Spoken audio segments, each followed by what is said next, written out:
slight change to the scheduled program.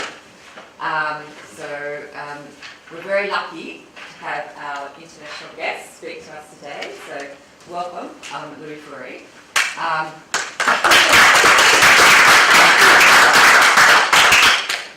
So Louis is, of course, an expert on GM and its overseas operations. So it's a very timely paper in light of our session yesterday morning. In addition, he's the upcoming president of the SAH.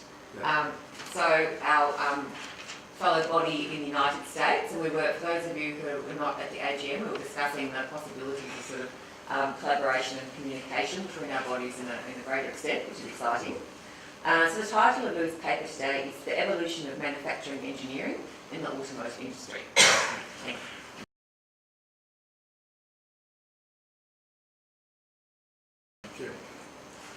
First of all, I'd like to thank a few people, specifically Harriet, for giving up her pass to the Holden visit.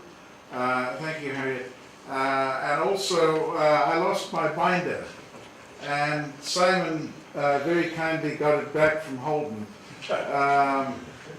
It has everything in there, my ticket numbers, my B&B numbers, everything. Without it, I was truly up the creek without a paddle. So I thank that. But the hospitality that you Australians have shown me has been remarkable, and I really appreciate it. I say that very sincerely. The other thing, I really like to see young people like Simon and Matthew in the movement. That is, you are the future of a lot of what we're trying to achieve. Thank you very much for presenting. Now, my topic is manufacturing engineering. Well, we all know what a designer does. We all understand what a vehicle engineer does because they figure out how to get the car to work. But manufacturing engineering is a bit of a different field. That is how the car is made. And frequently, the manufacturing engineers will get hold of the actual engineers that design the car and say, you know, if you do it this way, we can produce this car a lot more cheaply. And to that extent, manufacturing engineering has become a very, very significant area that the industry's looked at, because that is where you save money. Short of taking content out of a vehicle, manufacturing engineering is very, very important. And right now, Tesla is having immense grief in this area because he has a tremendous vision, he has a great design, but he didn't figure out that he maybe needed some of the old experts to actually manufacture the thing for him. Anyway, I start off by talking about Henry. Now, most people would assume if I'm going to use the name Henry, I'm talking Henry Ford. No, I'm not. I'm preceding Henry. Anybody would like to guess as to which Henry I'm talking about? Exactly. Government man Scott. Henry Leland, as in my opinion, is the first person that could be recognized in automotive and manufacturing engineering for the simple reason that he had an obsession about precision. And without precision, you would never have got mass production.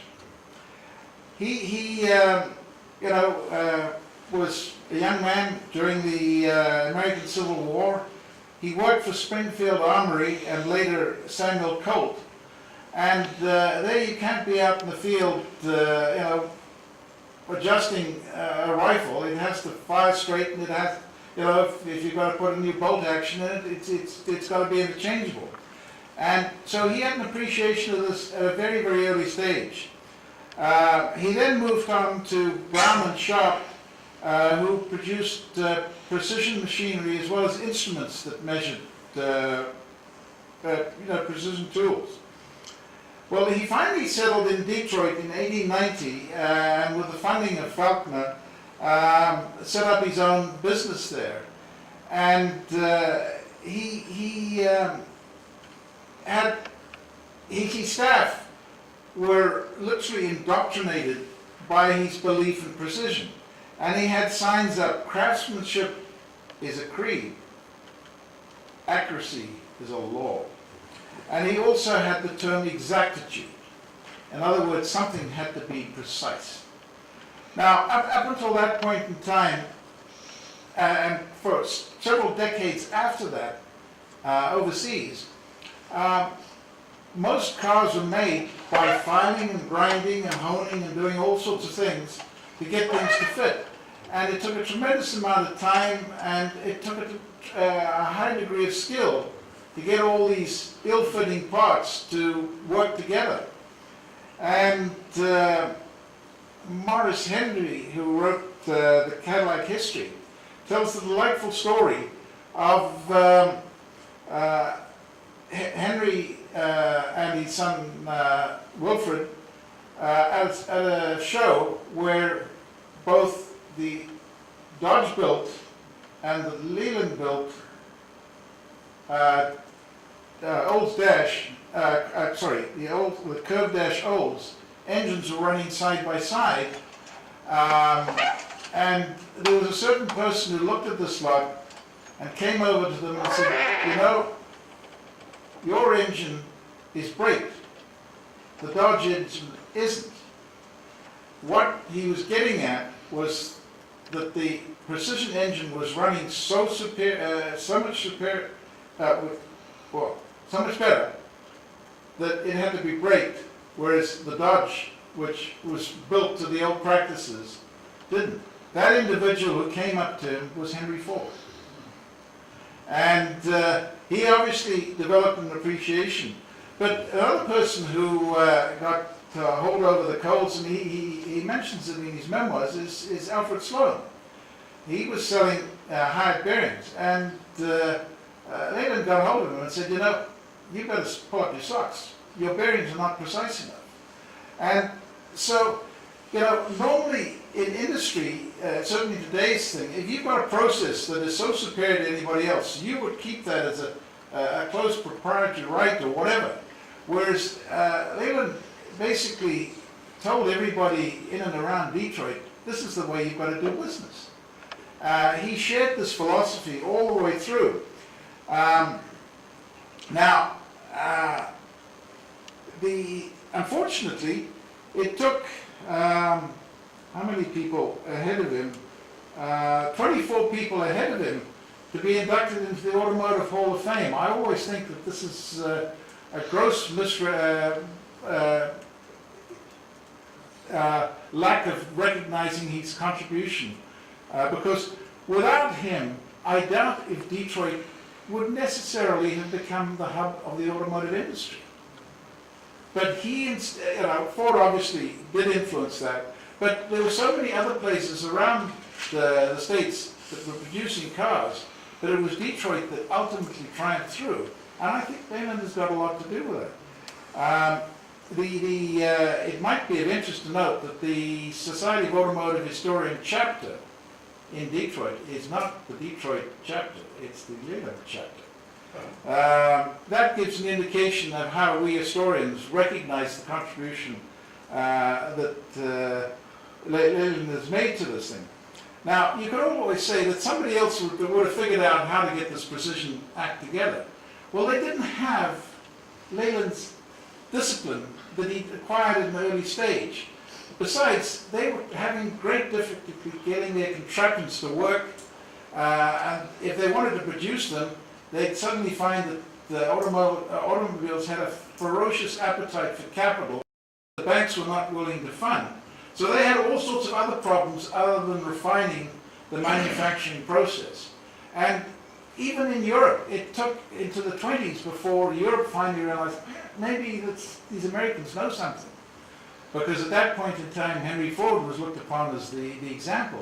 But Henry Ford could never have got into a mass production without the precision tools. Now, Leland obviously went on and he offered a superior engine to Olds for their curved dash. Olds basically said, no, we'd have to redesign it. It's so much more powerful, we'd have to redesign the whole vehicle. They refused it. That became the first Cadillac. And it's interesting, not many people realize it, but they needed a shell of a company, so they got one of the companies that Ford had not been successful with. So this Ford company was changed to Cadillac. Not many people realize that. Anyway, each and every precision part at Cadillac was measured on a go, no-go tool. And initially Cadillac started off as being, an inexpensive vehicle. But the precision that Leyland insisted on, it very quickly became a highly desirable product because it worked that much better than everything else. Okay, so now we get to Henry Ford. But Henry Ford didn't invent the production line.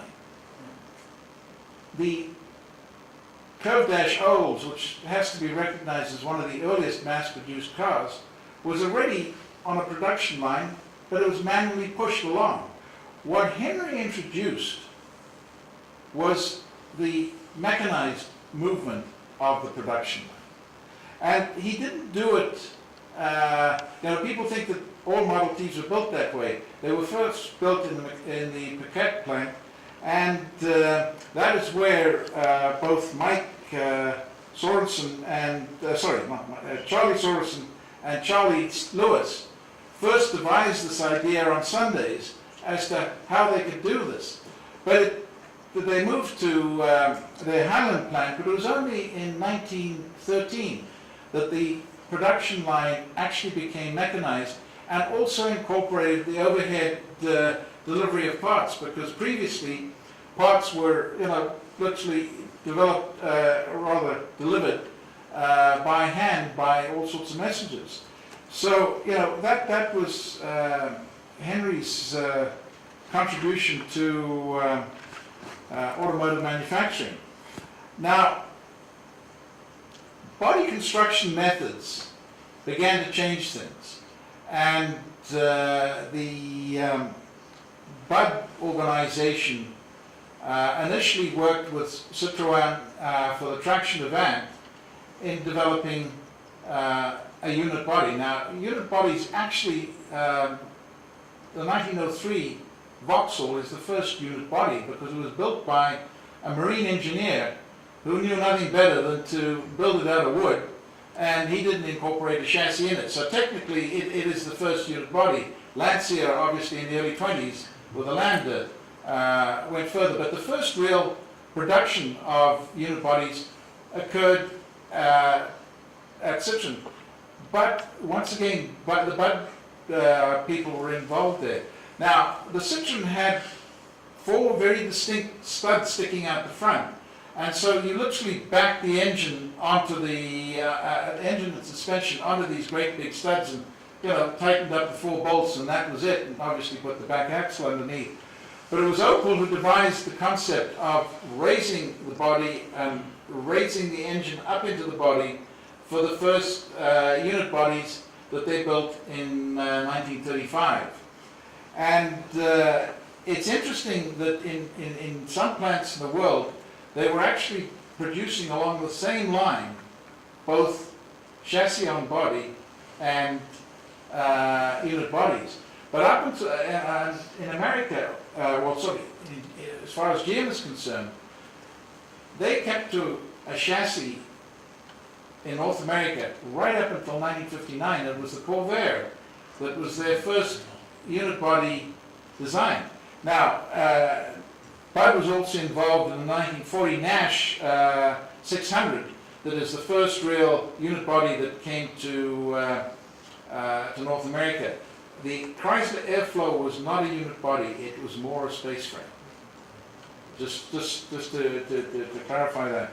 But Budd had a great influence on the arrival of the unit body. They were also promoters of, they were partly owners of Press Steel in the UK, and that is where that developed. Now, the other heading that I have here is the impact of technology advances. Henry used to say that you can have any color as long as it's black. The reason was he didn't get cheap black paint. Black paint dried quicker than anything else. And in those days, one of the most difficult aspects of building a car was getting the body painted. Fortunately, GM was primarily owned by the DuPont organization, and they discovered when some film got left heated that it turned into a goo, and pyroloxin or whatever lacquer was developed from that and first seen on the 1924 Oakland 6. That dried a lot quicker. So there was the first example of technology changing the manufacturing process, because now it took a lot less time to build a body.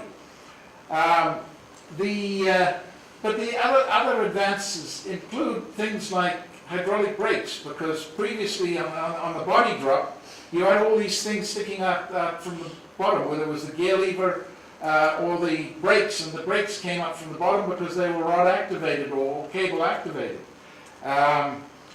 There were also, but the next big change that technology really influenced was the introduction of data processing into the production line. It was the point in time it was needed, because cars, certainly in America, were getting so many variations of options that it was very difficult to schedule a car without that sort of technology, even though it was punch cards in those days. Now, in late 1960s, Holden introduced options with rather a thud. And many people, it was one of the times when I'm led to believe that Holden's quality deteriorated, because it was so difficult to introduce all these options, as well as using technology to control them. But that was the next stage of it. It's now got a lot further, where you have barcode readers, and as we saw at Holden, these little devices that are driving along automatically powered. Now, they don't do as much in Holden as I've seen them do in some of the other plants. But to give you an idea, you saw them building a dash. A dash is one of the most complex areas of a car right now. It's got airbags, infotainment, air conditioning, the instruments, and many operations plug these things in and run them through a cycle before they put them in the car. Because once they're in the car, they're hell to fix if there's something wrong with them. So this is where technology has changed things. Now,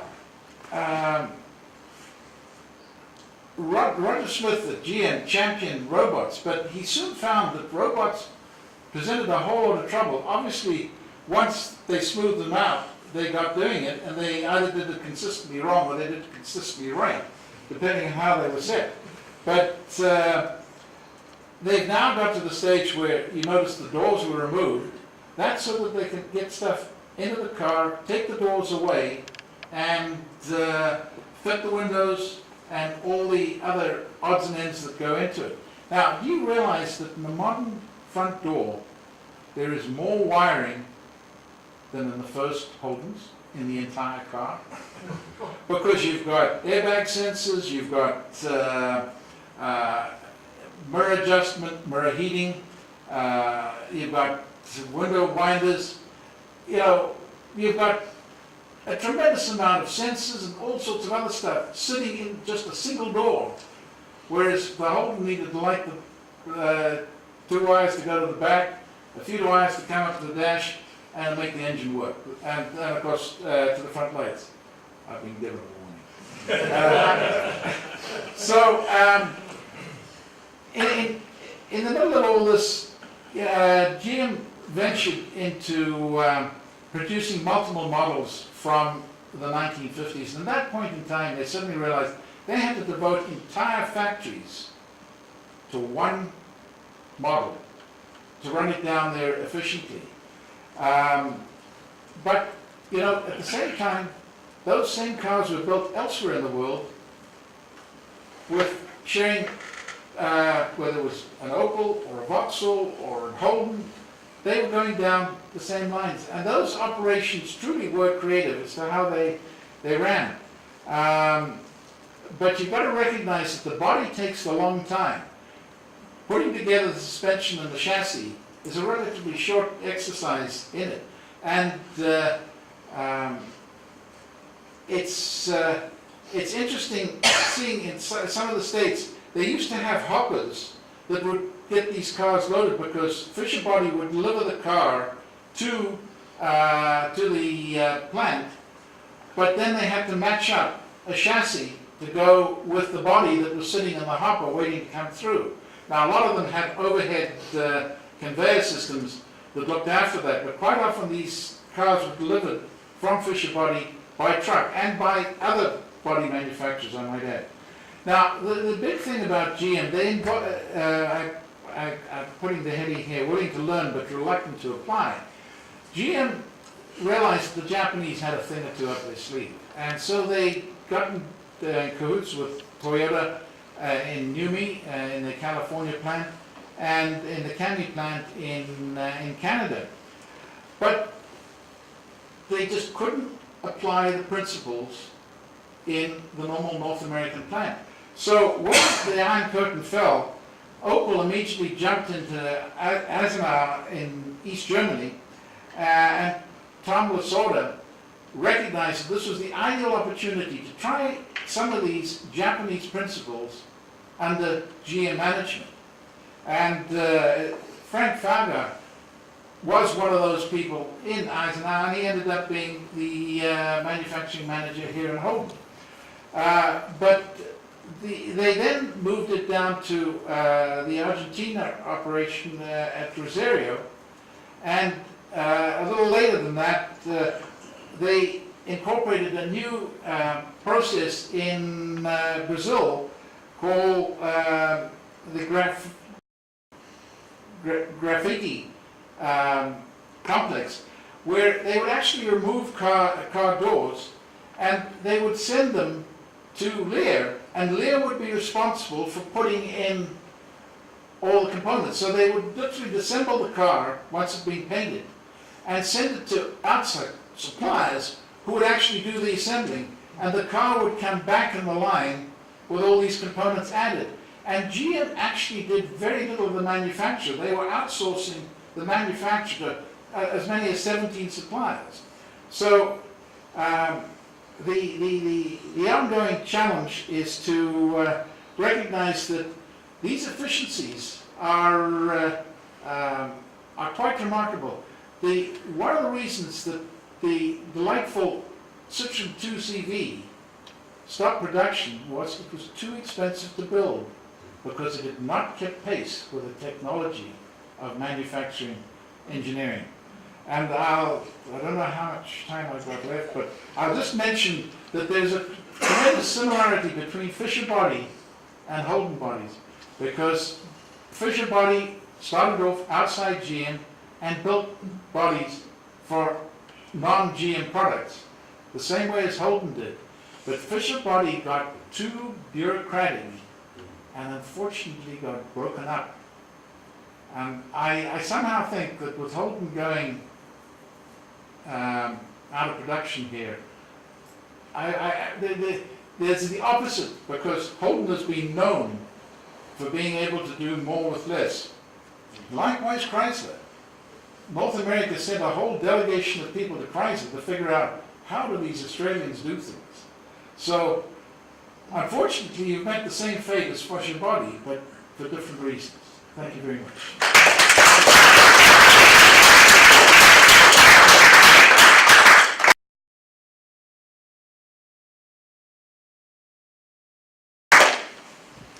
Thank you so much, Lee. I think we could all happily listen to you all day. It was a very eloquent, very interesting presentation, and I also have to say, for a non-motoring historian, very clear and approachable, so thank you. Questions?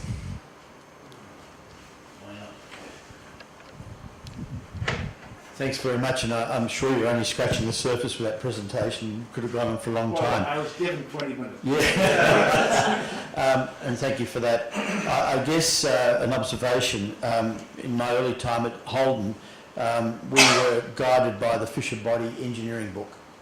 And that book was basically all the engineering, structural and design targets that Fisher Body had set. That was still at Holden. And when GM started to make small cars, it couldn't make small cars under the Fisher Body engineering principles, because Fisher Body was all about rigid sections and thick sections and door seals and designed a certain way.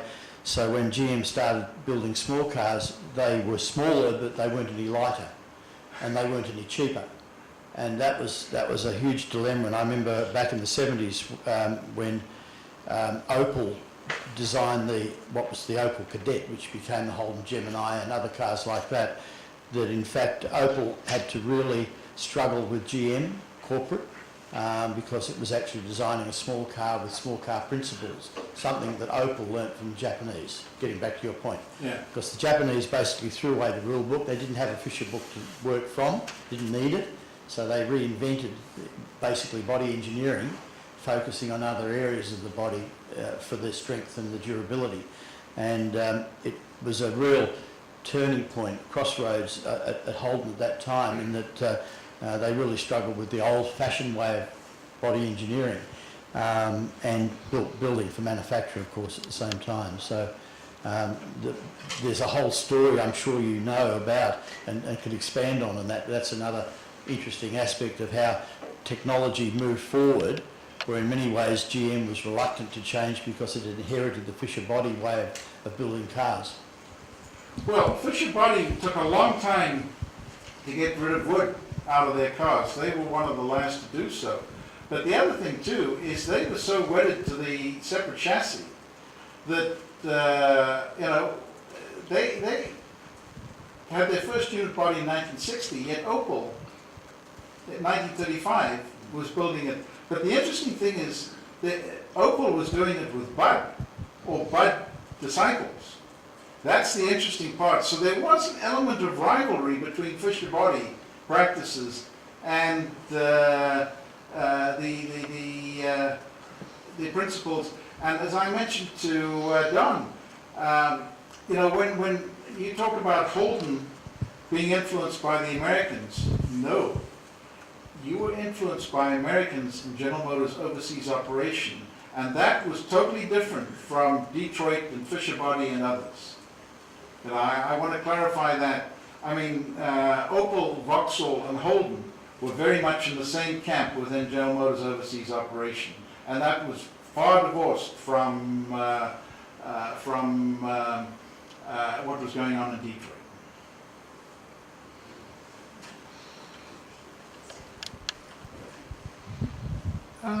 As an extension of Leyland, you omitted Edward Deming. I would have expected... Well, sorry, I should have mentioned him, and I wouldn't have known yet.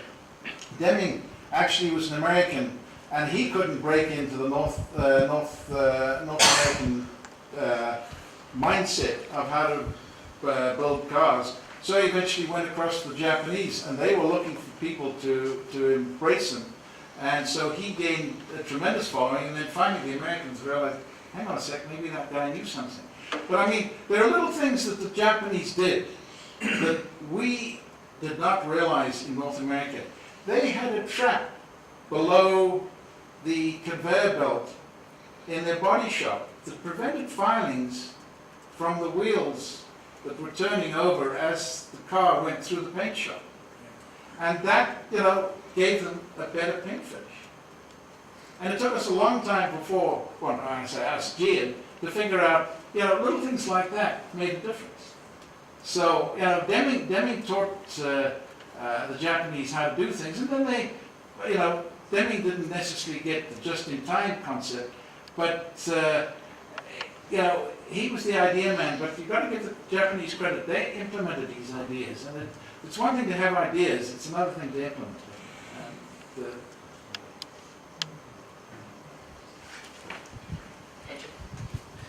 Fourie, your point about General Motors overseas operations and separate from Detroit, the separation from Detroit, does that suggest that ultimately not just the relationship but the results of local manufacture in Australia by Holdens may have played out differently if there had been not a firewall, as I hear you say, a metaphorical firewall between Detroit and General Motors overseas operations in their relationship with their overseas operations in... Well, it goes back, you've got to realize that the Holden concept was almost boiling before the war. And as I mentioned, the head of GM International, GM Overseas, was Mooney. Mooney had come from higher bearings with Sloan, so Sloan had confidence in this man. They left him alone, and Mooney was the guy who had to figure out what Hartnett was up to and what he was not up to, and all the rest of it. Unfortunately, Mooney joined the forces during the war, and that annoyed Sloan, and he was not retained in his same position after the war. And that is where Hartnett lost a lot of protection or interference. But the other thing that I want to mention in discussing with Don, the one person who had a tremendous degree of influence along both GMO and Detroit was Harvey O.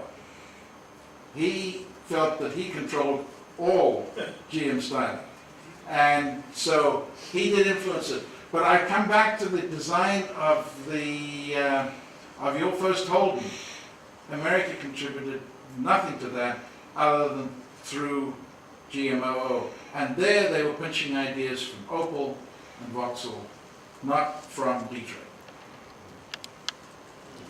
We've probably got time for one more question, but I'll ask our next speaker, Darryl, to come down in the meantime and set up in the interest of timekeeping. Is there any final question for Louis? You want to talk about the $5 day and the increase of consumerism? I mean, that was a social engineering. Yeah, that was social engineering.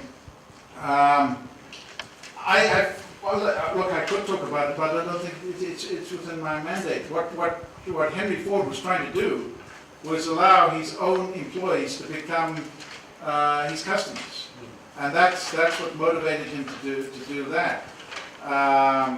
But the other thing too, recognize that in that day and age, being on a production line was hard work. It really was hard work, and those people earned their keep